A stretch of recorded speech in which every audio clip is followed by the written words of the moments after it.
The hallway echoed with laughter, not the kind that comes from joy, but the cruel kind that feeds on fear. A girl, barely 16, stood trembling near her locker as 3 students cornered her. Her books lay scattered across the floor, pages torn, her lip bleeding. "Welcome to your new school," one of them sneered, shoving her against the wall. The crowd watched, phones raised, doing nothing. For a moment, time seemed to freeze, the sound of her sobs mixing with the buzz of whispers. But none of them knew. This moment of cruelty would unleash a storm no one could stop. If you believe kindness should never be mistaken for weakness, take a moment to subscribe and like this video, because stories like this remind us how empathy can rise even in the darkest places. Now, stay with me, because what happened after that day would shake the entire school to its core. Days passed, but the bruises on her skin weren't the only marks left behind. The real wounds ran deeper, inside her heart, where fear had made a home. Every morning she'd walk through those same hallways, pretending she didn't hear the whispers or feel the stares. Her name was Lena, a quiet, artistic soul who'd just transferred to the school after her father's job moved them across states. She wanted nothing more than to fit in, to start fresh. But instead, she became the target. At lunch, she sat alone at the edge of the cafeteria, tracing tiny flowers on her notebook while laughter exploded around her. Sometimes a tray would accidentally spill near her, and the bullies would laugh, walking away as if she were invisible. Teachers noticed, but turned away, too afraid to get involved or too blind to care. Lena's once bright eyes had dulled. She spoke less, smiled less, and lived in constant dread of the next humiliation. At home, she tried to hide everything. Her mother, Grace, would ask, "How was school today?" And Lena would force a small smile, saying, "Good, Mom." But behind her closed bedroom door, she'd stare into the mirror, holding back tears, asking herself what she'd done wrong to deserve this. Nights became her only escape, where she'd draw, paint, and whisper her pain into the silence. Then one evening, Grace noticed something, a bruise on Lena's shoulder, fresh,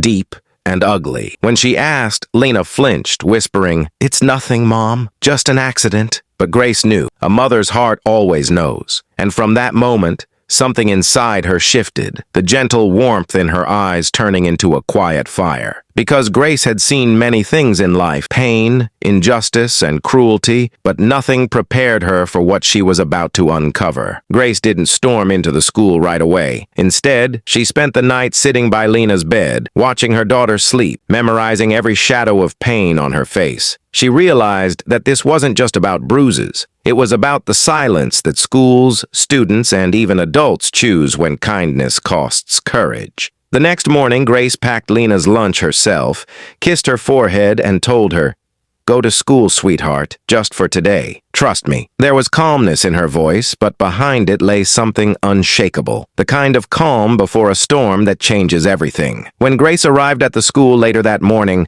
she didn't shout or demand attention.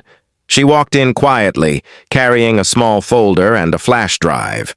The principal, surprised to see her, asked if everything was all right. Grace smiled politely and said, "I believe there's something you need to see." Within minutes, the room filled with teachers and staff. Grace plugged in the flash drive, and on the screen appeared footage she had gathered from students' social media posts. Videos of Lena being shoved, mocked, and beaten while others filmed and laughed. Each clip cut deeper than the last. The room fell silent. Some teachers turned away in shame. Grace's voice didn't tremble as she spoke. "This is what my daughter goes through in your hallways every single day." Her tone was steady, not vengeful, but heartbreakingly firm. "You didn't just fail my daughter," she continued, looking at the principal. "You failed every child who's too scared to speak." Word spread quickly through the school. By noon, students were whispering that Lena's mom had brought proof. The bullies, once confident and cruel, now sat frozen in the counselor's office, faces pale as the evidence played on loop. Grace didn't ask for suspension or punishment or revenge. She asked for change.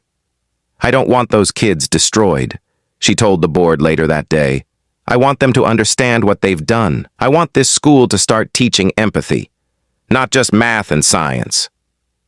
Her calm strength moved everyone in the room. Reporters caught wind of the story, parents began to demand accountability, and for the first time in years, the school held an open assembly about bullying and kindness, led by none other than Grace herself. As she stood on stage beside her daughter, Grace looked out at the crowd of students who once turned away and said, "You don't fight hate with hate. You fight it by standing up, and by never letting fear silence compassion." The applause that followed wasn't just for her.